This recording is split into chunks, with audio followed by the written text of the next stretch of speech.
Man, my battery went out when I was going down Lakeshore Drive talking about Miguel Devalle and Gary Chico. They ran for mayor. I gotta get another. I have to buy another battery for my camera because my camera goes out. It used to last a long time. Now it can't hold a charge. So where was I? I was driving down Lakeshore Drive, and I got to do this in-house video and show you some whatever. We'll make this happen. It's a gumbo. My TV show's a gumbo. Where did I leave y'all at? Gary Chico? Yeah, Gary Chico. I think they say he's a half Greek, half Mexican, or half Mexican, half Greek. And remember, all people who are from Mexican descent does not speak Spanish. I don't think Gary Chico speaks fluent Spanish or Spanish at all. And I'm not saying that's bad. It is what it is. But we had two Mexican American candidates in the last election 4 years ago, and they did not win. So what I was trying to say when I was babbling down Lakeshore Drive, running my mouth, is that we have Chuy Garcia. He's running for mayor. He really could be the next mayor of Chicago. But it really comes down to is Chicago ready for a Latino mayor? It's going to happen at some point. If it doesn't happen this time, I think Miss Mendoza. I forgot Miss Mendoza. I should look her name up right now. I'm too lazy. Miss Mendoza. What is she? City clerk or something? Miss Mendoza. She could be when Rahm gets defeated, or not this election. If he wants to retire, I don't think Rahm's going to be mayor for 20 years, but she's in line to be mayor. And that is if I had my bet was if I was going to place a bet, I would say Miss Mendoza, the city. I think she's currently city clerk. I think she could be the first Latino mayor, and we haven't had a female mayor since Jane Byrne. So I think she's in range, in line to be mayor of Chicago if the stars line up, and they probably will line up for her. But then again, Chuy Garcia may be the next mayor. And really, is Chicago ready for a Latino mayor right now? It's going to happen, but is Chicago ready for a Latino mayor? It's going to happen demographically. It's going to happen at some point. We'll probably never see another African American mayor in our lifetime. You know, I'm lucky to see two. It happened twice, if you will. Harold Washington and Eugene Sawyer. And there's probably a lot of people who don't even know Eugene Sawyer was mayor of Chicago. That's why when you talk to older people, a little bit older like me, they have to remember that younger people, let's face it, all young people, they don't, I have two grown children, if you will, and I have to make them vote. Otherwise, they wouldn't vote. If I didn't make them vote, they wouldn't vote. When you're young, you're not really into it. I was into it as a kid because I was a TV news junkie. But a lot of folks, especially when you're poor or you're disconnected or you're desperate, you're hopeless, you don't tend to vote. Hopeless people don't vote. But then again, this is what I wanted to say before for my when I was driving downtown for the I'm showing you pictures now. I'm running my mouth in the house here, doing this voiceover work. That these protests. Now I'm taping this show in December, and it's going to air in January. So I don't know. I ain't no soothsayer. I don't know what's going to happen. This show, it runs on the internet before in December, but it runs in public access in January. So you may be seeing this in January. These protests in January over police brutality here in America, all these protests that are going on across the country, these protests could turn into votes against Rahm. I don't know if Chuy Garcia is going to take that wave, this anger against the police, and get rid of Rahm Emanuel. It could happen. I don't know, because that's why sometimes if you think you're not going to win a political office and the odds are against you, if you don't have the money, like Chuy Garcia doesn't have the money Rahm has, but you can catch a wave. You get lucky. The stars line up, and here you are. So these protests could turn into defeating Rahm Emanuel. I don't know. Don't really care per se. If it happens, it happens. Good is good. Either way. The point is that it happened in Detroit, D.C. years ago. I don't know all the chronology and all that kind of good stuff. I think that the teachers union in Washington, D.C. spent over $1 million to get rid of Michelle Wie, the public school chancellor, and Adrian Fenty, the mayor. They got defeated. They rode Adrian Fenty and Michelle Wie right out of D.C. The teachers union spent $1 million to get rid of them too. They gone. Now, I don't know if the D.C. schools have improved because, like I was saying earlier, on one level, you can put all the money in the world, and you can get the wraparound services, and you can get this. You can spend a lot of money to improve public education for poor people. But I don't know how much, because I'm not an economist or educator. But the real key is what type of return on your investment will you get? Because sometimes you can throw good money after bad. If the family's destabilized, the poor family does not value education, or the parents are indifferent. You have middle class parents, maybe rich parents, who are indifferent, are not really into it. Whatever their kids want to be, that's fine. And the kids, their children be okay, or they underachieve, they may achieve. You don't know. But parents like Rahm Emanuel, his family, they send his children to the best school they possibly can send your kids to, and your children to, and try to do the best they can. And if you can't go to the best school, then you go to the subpar school, like most of us in Chicago go to subpar schools, but you make sure your children do the best they can in this subpar school. It sounds counterintuitive, but that's what it's all about. Because if you do well, because they had a quiz on NPR, APR, public radio, and the research is from the University of Chicago consortium. University of Chicago study everything, and he was saying, what is the number one determinant, or what determines a child goes to college, if that makes sense.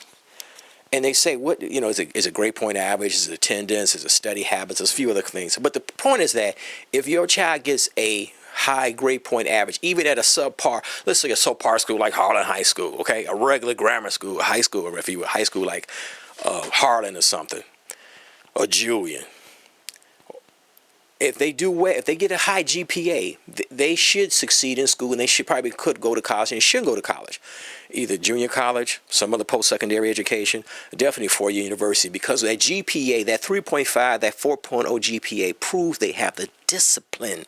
And that's what it really takes, discipline. You have kids that go to college, but they ain't really ready. They still naive and young and stupid and crazy, teenagers, and they don't have the discipline to go to class and do the studying. Not that that's not smart enough. And some children have to put more effort into their studying to succeed. Some don't. And that's just the way the world works. And let me go back to Rahm Emanuel. Rahm Emanuel can be defeated, but will people be angry enough to come out and vote for Rahm? Because a lot of people, especially black folks, you have to make them angry. Then they'll come out to vote. You would agree. I hope you will. But that's not the point. Whether it's Rahm Emanuel, Chuy Garcia, I don't think Mr. Freddie's gonna win. There's a lot of black candidates. Don't get me started at. No, let's get started. Let me go there then. I don't know how much time I got. I'm running my mouth. I'm without a clock. It's sad. I have a blog, and I have this picture of Barack Obama and Michelle, because they may not spend much time in Chicago when he leaves the White House. Black folks in Chicago are done. In some respects, they pretty much done. African Americans can't even field a qualified African American candidate. Not even qualified. A viable candidate to beat Rahm Emanuel. Our best and brightest is Jesse Jackson Jr. He's in prison. His wife goes in when he comes out. He may, have a resurgence and turn around and go back into political life. Who knows? Mayor Sawyer's son, Roderick, is cool. I always wanted to interview him. I talked to his office. It never really happened. Because who am I? I'm just a man with a little camcorder. Who am I? I'm a schmuck. So it never really happened, and that's cool. Brookins, I interviewed a bunch of times. Nice guy. This is the first time I haven't interviewed Brookins in years. I don't know if he should win his re-election, but I just didn't feel like it. I wasn't feeling it this year. Brookins is nice. He doesn't have the gravitas to be mayor. Sawyer is cool. Sawyer's son, Roger Sawyer, is cool. He's not quite there with the gravitas to be mayor. The charisma, the gravitas, the whole nine, the articulation. He's cool though. Don't get me wrong. He could be mayor at some point, but he's not quite there yet. Sawyer's son, what is Sawyer? Not Sawyer. The guy ran for Cook County Board. Oh, can't even think of his name. Should have it written down. Should have taken my Ginkgo Biloba today. Stroger's son is nice. He was county board president. He's a nice guy. But and they're all my age, if you will. We done a poor job. We don't really have a lot of good leadership. We just don't. And so here we are. And it takes, people say, we don't need no damn leaders. Yes, you do. You need leadership. If you have a home, who's the leader? The mama or the daddy? And the daddy ain't there. The mama is the leader of the home. You got to have the leader. You instill some leadership principles for your children so they'll grow up to be, take care of themselves and have some autonomy. But you got to have a boss. You got to have a leader. We don't need no leaders. Yes, you do need some leaders. But like Lao Tzu said one of his teachings, the famous Lao Tzu, He said, to paraphrase, when the leader's work is done, the people say we did it ourselves. I'm a Leo. I was born in August. I'm a Leo. I'm a Leo. Like if you believe in astrology, like the President Barack Obama and President Clinton. I'm a leader in some funny way. But I try to. Right now. I'm on camera, or behind the camera speaking. But I try to do a lot of stuff behind the scenes, trying to influence the influencers to great change. Like Lao Tzu said, when the leader's work is done, the people will say we did it ourselves. That's what I'm trying to do. So, clean neighborhoods, safe neighborhoods with excellent schools. That's what I want. I'm embarrassed to be in the African American community, to be African American, because when you come to Chicago, the worst neighborhoods, the most destabilized neighborhoods, the most crime-ridden neighborhoods, the most economically inept neighborhoods are the black neighborhoods, because we are descendants of the slaves. We've been totally messed up. We had a glue called segregation that kept us together, but that glue is gone. So a lot of us, who the best and brightest, have left Chicago, have left the hood, has left the ghetto, never to return, and I can't blame them. So now we just full of just lack of just smart people, a lack of we don't have a high capitalization rate of smart people that's going to influence everybody else to do what needs to be done.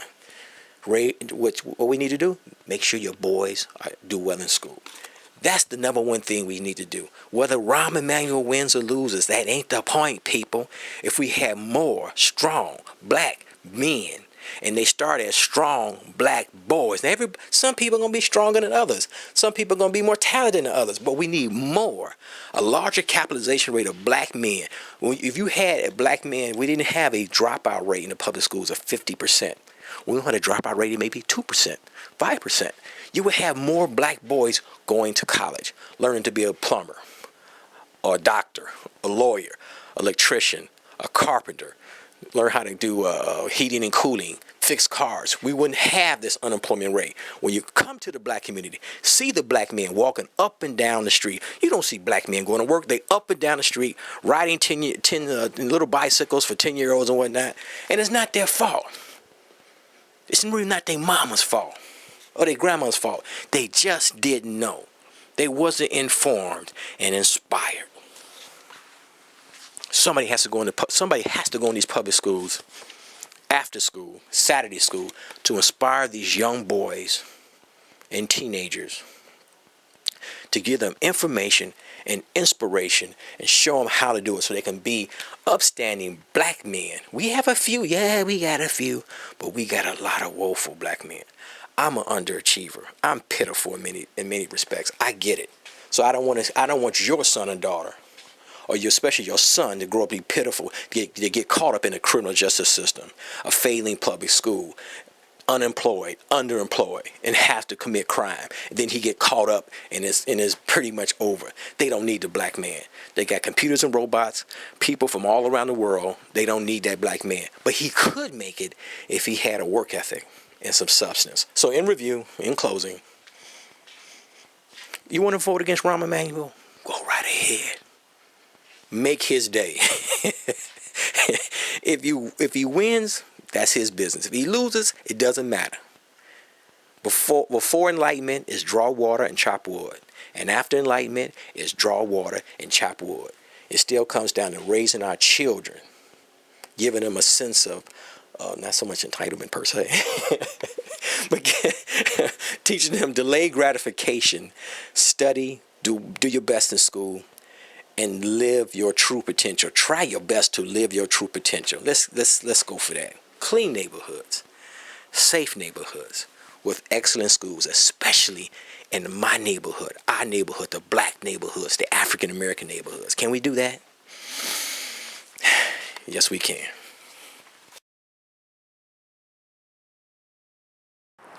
The show is over. I'm doing the closing and for both shows. I don't know if this is part one or part two you saw. Who knows?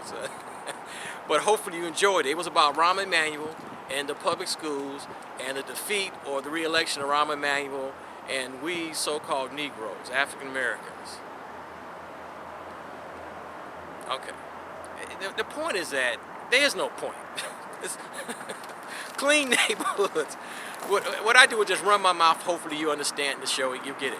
It's about clean neighborhoods, safe neighborhoods with excellent schools. I'm here in downtown Chicago, which is magnificent, which is beautiful. But the neighborhoods where I live, the South Side is, it's okay. It's slowly imploding because we just have failed leadership. We need some new leadership. And whether Rahm Emanuel wins or Chuy Garcia wins, or whoever becomes the next mayor, African Americans have to just focus on their children and make sure their children do well in school. That's what it's all about. Make sure your children do well in school and your children get A's and B's in school. That's what it's all about. Make sure your children do well in school. Stay off the streets and do well in school. Maybe you can get a nice apartment like this in Lake Point Tower.